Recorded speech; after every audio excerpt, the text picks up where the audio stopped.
Hey everyone, Kaylee here with some cute without trying second day hairstyles. These are those kind of hairstyles that I talked about in my favorites video that kind of look like they're falling apart, but they don't.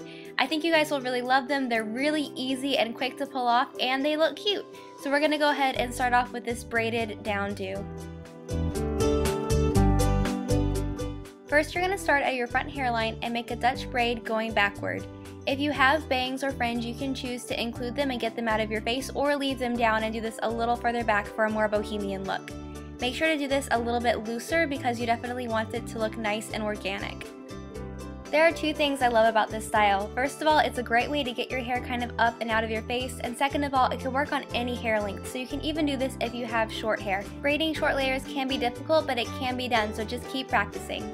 So once you've got all the hair that you want to have Dutch braided, you can go ahead and braid it normally. And then we're going to actually seal it by doing a little bit of teasing at the end. That way you don't have to use a band or anything, and your hair just kind of looks like it's naturally falling out of the braid, but the braid isn't falling apart. So it's this cool little magic trick. And then if you want to, you can twist your hair towards the side that has the braid on it and do a little crisscross with your pins to hold that in place. And then you have your hair all the way over to one side, so all your hair is out of your face, and it's still down and pretty, and it's not your typical half up do.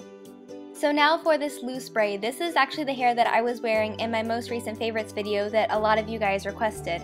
And it is basically just this loose braid, so you're going to start out on one side and braid about halfway down your hair. Braiding only halfway adds to the organic look of the hairstyle. Also make sure to braid very loosely so that you don't have a very, very tight braid. Then all that you have to really think about is how you're going to seal it off. What I did in this video was to wrap a piece of hair around the end and then crisscross bobby pins to hold that in place. Or you could use one of those little tiny jaw clips, because you can nestle those into the hair and they hide themselves and they won't move around throughout the day. If you wanted to have that unfinished look like I had in the favorites video, just use a jaw clip and don't wrap your hair around the base and you'll have that look. And now for the fishtail braid. Now you guys might remember this one from my spring tag video. A lot of you guys requested this hairstyle, so I'm just going to add a little bit more onto what I talked about in the last video just so I'm not repeating the same thing over again. Basically what you can do is to split your hair in half, and on the side that you do not want the braid on, twist the hair and crisscross it in place. If you have shorter hair that can't quite reach over to the side, this is how you fight that. You can go ahead and twist and pin that in place, and then it won't be falling out throughout the day. So if your hair is a little shorter or you have layers, you're welcome.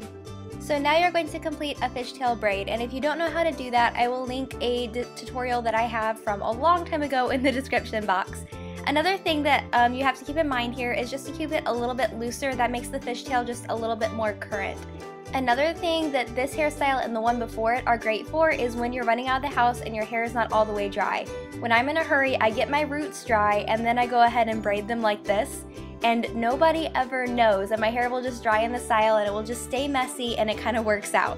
Now the way that I sealed this one off is another way to kind of end your braid. You put a little clear band around it, loosen up the ponytail, then take your little piece of hair and wrap it around, and this time instead of trying to pin or use a jaw clip, you can actually tuck it into the hair band, which can be difficult, but it's really, really helpful because then it just stays there all day long. So you just kind of like tuck it underneath it, and then it's stuck there and it stays, and yeah. And I think even if your hair is shorter with this little fishtail braid, I still think it's cute. So that's it. I hope you guys found this helpful. The curls that I had in this video are from my previous heatless curls tutorial if you want to check that out. And I'll be back on Monday with a prom tutorial for you guys. I hope you're as excited as I am. I'll see you then. Mwah! Bye!